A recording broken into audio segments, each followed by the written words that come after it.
जय गुरुदेव। मैं मनोज्योतिषाचार्य CS पटाक अनुराधे।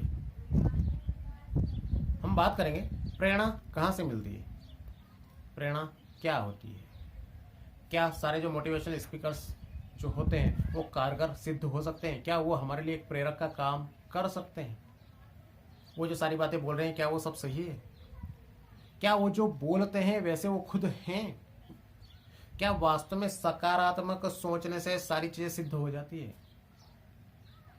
आज हम बात करते हैं। पहला प्रश्न कि प्रेरणा कहाँ से मिलती है, प्रेरणा होती क्या है। अपने जीवन से जुड़ी हुई एक बात मैं आपको बताता हूँ, जो मेरा खुद का अनुभव है वो मैं आपको बताता हूँ। 2016 की घटना है। तमाम सारे जो मेरे काम थे उनको मैं बंद कर चुका था, बेरोजगार होकर घर पे बैठा हुआ था। उस दौरान मैंने पापा से पूछा, पापा कहीं जॉब कर लूँ। मैंने पिताश्री को पूछा कि कहीं मैं जॉब कर लूँ। तब उन्होंने मुझसे कहा था, मतलब इस अराउंड 40 में हो गया हूँ, इस उम्र में जाके स्थायी जो जॉब है, जो मेरा व्यापार व्यवसाय या नौकरी जो है उसको मैंने सबको ख़त्म कर दिया, सब छोड़ दिया और अब एक नई शुरुआत। अब मैं घर पे बैठा हुआ हूँ पिछले 6 महीने से 7 महीने से, और मैं पापा से पूछता हूँ कि पापा मैं कहीं जॉब कर लूँ।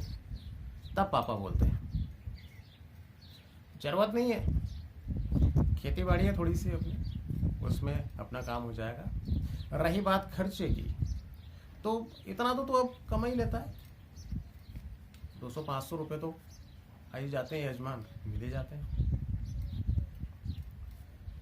ये जो सेंटेंस था, ये जो वर्ड थे, इसमें सागर्भिता थी, इसमें गंभीरता थी, इसमें सागर समाया हुआ था, इसमें जीवन के अनुभव का निचोड़ था। बस वो जो सेंटेंस है उसने मुझे इतना इंस्पायर किया, इतना प्रेरित किया कि मैंने कहीं भी जॉब करने के बारे में विचार छोड़ दिया, कोई नया व्यवसाय करने के बारे में विचार छोड़ दिया, और सिर्फ और केवल सिर्फ मैं वर्तमान में जीना मैंने शुरू कर दिया। ठीक है, जो जैसा होता है देखेंगे, जब जैसी परिस्थिति आएगी वैसे हम करेंगे। समय आगे बढ़ता गया, आज मैं आप लोगों के सामने हूं। कहने का मतलब सिर्फ ये है कि वो जो एक सेंटेंस था उसने मुझे बताया कि जीवन का उद्देश्य क्या है। पैसा कमाना, बहुत लग्जरी लाइफ जीना और बिल्कुल भाग दौड़ वाली जीवन जीना, ये सब मिथ्या है, ये सब धोखा है अपने आप से। सत्य सिर्फ एक है कि जीवन जीने के लिए, जिंदा रहने के लिए पेट भरना आवश्यक है, रोटी की आवश्यकता है, उतनी व्यवस्था आपके पास होनी चाहिए। लग्जरियस लाइफ चाहिए, आपके बहुत बड़े बड़े सपने हैं, तो उस हिसाब से आपको पैसा कमाना चाहिए, इसमें कोई बुरा नहीं है। लेकिन किसी का गला काट के आप पैसा कमाएं, ये नहीं होना चाहिए, ये गलत बात है, ये गलत तरीका है। बस आवश्यकता जो आपकी वो पूरी हो जाए, बस उसके बाद आवश्यकताएं जैसी पूरी होना शुरू होगी, धीरे धीरे धीरे धीरे आप उसके आगे के बारे में विचार करना शुरू कर देंगे, आगे के बारे में सोचना शुरू कर देंगे।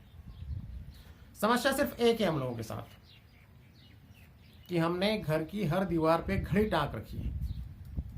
मुझे समझ में नहीं आता उसकी आवश्यकता क्या है। जीते जागते समय तो हम बच्चे थे, थोड़े बड़े हुए, किशोर हुए, वयस्क हुए, अब धीरे धीरे बुढ़े होते जा रहे हैं और एक समय आएगा हम खत्म हो जाएंगे, मर जाएंगे। तो समय जो है पास्ट, प्रेजेंट और फ्यूचर तो हम खुद ही हैं। क्या आवश्यकता। सडनली कोरोना आ गया, किसी ने सोचा था। कल इंदौर के एक जो इंस्पेक्टर हैं वो एक्सपायर हो गए, कोरोना हो गया था उनको। उनकी कोई प्लानिंग नहीं होगी अपने घर को लेकर, अपने बच्चों को लेकर, अपने फ्यूचर को लेकर, अपनी जॉब को लेकर। मुझे इतने प्रमोशन लेना है, मुझे ये करना है, वो करना है, बेटे को यहाँ पढ़ाना है, बेटी की वहाँ शादी करना है, कुछ तो सोचा होगा ना उन्होंने। क्या मतलब, सब खत्म हो गया। कहने का मतलब सिर्फ इतना सा कि हम वर्तमान में क्यों नहीं जीते। क्या आवश्यकता है कि पिछला जो सारी चीजें जो घटित हो गई उनको सोच सोच कर हम दुखी हो रहे हैं, या अब आगे क्या होने वाला है उसको सोच सोच के हम बावरे हो रहे हैं। बिल्कुल आवश्यकता नहीं। रही बात प्रेरणा की कि आपको मोटिवेशन कहाँ से मिले, तो वो कहीं से ही मिल सकता है। कोई एक पशु पक्षी भी आपको प्रेरित कर सकता है, आपके घर का कोई सदस्य भी आपको प्रेरित कर सकता है। नेक्स्ट की मोटिवेशनल स्पीकर्स जो होते हैं, जो सारी चीज़ें बोलते हैं, क्या वो वास्तव में प्रैक्टिकल है, कैसा संभव है। पूरी ताकत लगा लाया कि हाथ और पैर उछाल उछाल के वो बिल्कुल मंच को हिला हिला के वो बोलते हैं, स्पीच दे रहे होते हैं, उत्साह से भर देते हैं बिल्कुल जो श्रोता होते हैं उनको, जो दर्शक होते हैं उनको। एक अंदर की बात मैं आपको बताना चाहूंगा कि सारे जो मोटिवेशनल स्पीकर्स जो होते हैं ना, ये खुद कहीं ना कहीं अपने आप को रिचार्ज करके और फिर स्टेज पर आते हैं। वो सहज नहीं है, वो सरल नहीं है, वो जो दिख रहे हैं वो है ही नहीं। खुद के दिमाग पे दुनिया भर का स्ट्रेस है, दुनिया भर का टेंशन है, दुनिया भर की परेशानी है साथ में, लेकिन वो स्टेज पे आया और 1 घंटे आपका मनोरंजन करके वो जाता है, आपको मोटिवेट करके वो जाता है। वहां से एक बात जरूर सीखने को मिलती है बाकी, कि इतना सारा तनाव, वो भी है तो मनुष्य ना, इंसान ही है ना, वो भी, उसका भी घर है, परिवार है, बाल है, बच्चे हैं, प्रॉपर्टी है, सारी चीजें हैं, उसको तो ज्यादा सारी चीजें मैनेज करना है, तो उसकी जवाबदेही थोड़ी ज्यादा हो गई। तो वो कितना स्ट्रेस फ्री होके और फिर आप लोगों से बात कर रहा है। तो ये जरूर वहां से सीखने को मिलता है हमको कि किस तरीके से हम अपने स्ट्रेस को मैनेज कर सकें। कोई आवश्यकता नहीं, सबके सामने आप होते हैं। तो मोटिवेशन कहीं से भी आपको प्राप्त हो सकता है। स्पीकर्स जो है, जो बोल रहे हैं, वास्तव में वैसा कुछ होता नहीं है, जो दिख रहा है वो वास्तव में होता नहीं है। उलझने सबके साथ होती है, परेशानियां सबके साथ होती है। वो बेचारे अब किसके वीडियो देखे, वो किसकी किताबें पढ़े, कहीं ना कहीं से उनको भी रिचार्ज करना होता है ना, कहीं ना कहीं से भी पढ़ रहे होते हैं, कहीं ना कहीं कुछ ना कुछ वो भी सुन रहे होते हैं, कहीं ना कहीं देख रहे होते हैं, तभी तो उनके दिमाग में सारी थॉट्स आती है। कोई पुरानी बुक में से उन्होंने कुछ किस्से कहानियां निकाली, छोटे छोटे वृत्तांत निकाले और ठोक दिए लोगों के सामने, ताली बज गई, पूरा हाल गूंज उठा, सक्सेस हो गए। हमारे साथ एक समस्या है। जिस समय मैं पढ़ाया करता था, उस समय एक स्टूडेंट आता था मेरे पास पढ़ने, मैं उसे कोई भी चीज बोलता था कि ये ऐसे होता है, हाँ हाँ वो तो मेरे को मालूम है, मैं जानता हूँ। मुझे आश्चर्य होता था कि वाह भाई, मैंने अभी बुक देखी तब मुझे पता लगा कि ऐसा होता है, उसको पहले से पता है। हमारे साथ भी यही समस्या है। हम क्या करते हैं, अभिनय करते हैं कि मुझे हर चीज पता है, मैं सब जानता हूँ, मैं सर्वज्ञ हूँ। मैंने अपने सेशंस में कई बार कहा है कि आप बेवकूफ़ बनकर जिए ना, क्या दिक्कत है। जितने ज़्यादा बेवकूफ़ बनकर जिएंगे उतनी ही ज़्यादा चीज़ें आपको सीखने को मिलेगी और जीवन उतना ज़्यादा आसान हो जाएगा। जब भी कोई ज्योतिष का विद्वान मिलता है तो फट से अपनी पत्रिका उन्हें दिखाता हूँ या अपने हाथ उनको दिखाता हूँ, अपने बारे में जानना चाहता हूँ। क्या बुराई है, किसी दूसरे की पत्रिका में उनको दिखाता हूँ, किसी दूसरे के बारे में उनसे डिस्कस करता हूँ, क्या बुरा है। मैं कोई छोटे बाप का तो नहीं हो रहा हूँ ना, मैं मनोज्योतिष का जनक हूँ, मैंने उसका आविष्कार किया है, लेकिन फिर भी मैं परफेक्ट नहीं हूँ उसमें। मैंने कभी कोशिश नहीं की कि मेरे द्वारा की जाने वाली सारी जो भविष्यवाणियां हैं वो सत्य निकले, कभी मैंने कोशिश नहीं की। सत्य होनी चाहिए, झूठी होनी चाहिए, तभी तो मैं और आगे बढ़ पाऊंगा, तभी तो मैं खोज पाऊंगा अपनी कमियों को। और ऐसा कौन एस्ट्रोलॉजर है जो सारी भविष्यवाणी करे और वो बिल्कुल सत्य जा रही है, सटीक जा रही है, सब सही घटित हो रहा है? ऐसा कौन है भैया? यदि ऐसा कोई है तो ब्रह्मा हो गया,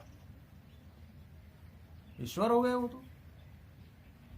तो सर्वज्ञ होने का जो ढोंग है उसको छोड़ना होगा, उससे बाहर निकलना होगा। जब तक हम उससे बाहर नहीं आएंगे तब तक एक अनावश्यक का अहम जो है वो हमको प्रताड़ित करता रहेगा। हर चीज को कंट्रोल करने की एक आदत होती है हम लोगों की। हम ऐसा चाहते हैं कि मैं मस्तिष्क को अपने कंट्रोल में रखूं, दिल को अपने कंट्रोल में रखूं, फेफड़े को अपने कंट्रोल में रखूं। क्यों? क्या जरूरत है? सब काम कर रहे हैं, करने दीजिए ना। अब क्यों कंट्रोल करना चाहते हैं किसी भी चीज को? बहुत आसान है जीवन, हमने उसको बहुत कठिन बना लिया है, बहुत टफ बना लिया है। जैसा वो दिख रहा है वैसे आप जिए, आपको बहुत आनंद आएगा। हर चीज को नियंत्रण करना आप छोड़िए। नियंत्रण करना मतलब ये कि आप उसके नियंता बनना चाहते हैं, आप उसके नियंत्रक बनना चाहते हैं। क्या आवश्यकता है? आप कौन? Who are you? ये परमपिता परमात्मा की असीम कृपा है, ईश्वर की बहुत कृपा है कि बचपन कहना गलत है। जैसे मैं नया नया जवान हुआ था, किशोरावस्था जस्ट क्रॉस की थी, और एक जिज्ञासु मैं शुरू से हूँ, दर्शन के प्रति थोड़ा सा लगाव शुरू से रहा।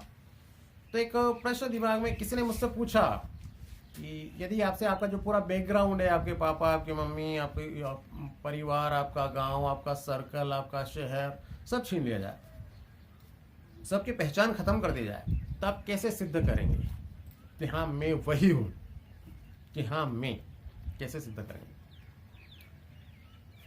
ठक से लगा प्रश्न कि वास्तव में मुझसे मेरा नाम छीन लिया जाए, मेरी सरनेम छीन ली जाए, पापा का नाम छीन लिया जाए, मम्मी का नाम छीन लिया जाए, मेरी पहचान सारी छीन ली जाए, तो मैं कैसे सिद्ध करूंगा?